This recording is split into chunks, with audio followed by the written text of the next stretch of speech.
সীতাকুণ্ড উপজেলা পরিষদ নির্বাচনের বিভিন্ন কেন্দ্র পরিদর্শন শেষে সীতাকুণ্ড প্রেস ক্লাবের সাংবাদিকেরা একটু খুনসুটি করছেন।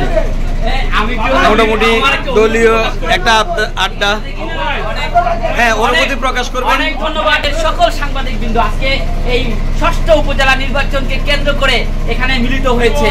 আসলে এই প্রেস ক্লাবের যে কোনো ইভেন্ট কাভার করতে গিয়ে সাংবাদিকদের যে মিলন মেলা হয় সেটি কিন্তু বাংলাদেশে একটা বিরল ঘটনা ঘটে। এটি আমাদের সীতাকুণ্ড না, শুধু বাংলাদেশে সকল প্রেস ক্লাবের মডেল, এবং এটিকে সকলেই অনুসরণ, অনুধাবন এবং অন্তর থেকে সবাই এটিকে ধারণ করে যায়। আমরা আজকে আসলে প্রেস ক্লাবের সকল সাংবাদিকরা একসাথে হয়েছি। সকাল থেকে আমরা সীতাকুণ্ডের প্রত্যন্ত অঞ্চলে ভোট কেন্দ্রগুলো পরিদর্শন শেষ করে এখন শেষ অপেক্ষায় আছি।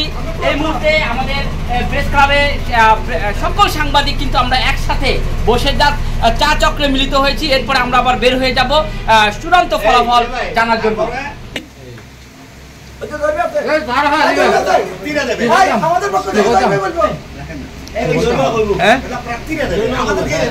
আমরা আজকে আমাদের প্রেস ক্লাবের ৩৫ জন সদস্য ঐক্যবদ্ধভাবে গ্রুপ হয়ে আমরা নির্বাচনে কার্যক্রমগুলো দেখেছি।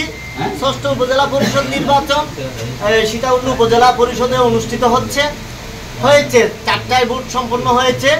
এর মধ্যে 19.54% ভোট কাস্টিং হয়েছে, যেটা নির্বাচনী কর্মকর্তার মাধ্যমে আমরা জেনেছি। এবং কোনো কেন্দ্রের মধ্যে আমাদের অপ্রীতিকর কোনো ঘটনা দৃশ্যমান হয়নি এবং সুষ্ঠু সুন্দরভাবে হয়েছে। তবে সকালে আমরা সবাই যে দায়িত্ব পালন করেছি, বিভিন্ন কেন্দ্রে গিয়েছি, কিন্তু ভোটার উপস্থিতি কম ছিল। এটা বিভিন্ন কারণেও হতে পারে। যে সীতাকুণ্ডের দুটি অঞ্চল হচ্ছে শিল্পাঞ্চল, একটা হচ্ছে বারবকুণ্ড আর হচ্ছে সলিমপুর, ফজ্জারহাট শিল্পাঞ্চল আর বারবকুণ্ড শিল্পাঞ্চল। এই শিল্পাঞ্চলের যে কয়েকশো ইন্ডাস্ট্রি রয়েছে, এই ইন্ডাস্ট্রিগুলি খোলা ছিল, তারা ভোট দেওয়ার সুযোগ পায়নি।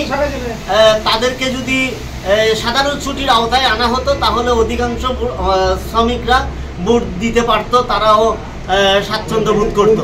এখানে আমরা সকালেই দেখেছি 10টা, 11টা, 12টা, ওখানে অনেক কেন্দ্রে 10টি, 15টি, 30টির মতো ভোটার উপস্থিত হয়েছে, কিন্তু পরবর্তীতে এটা বেড়েছে।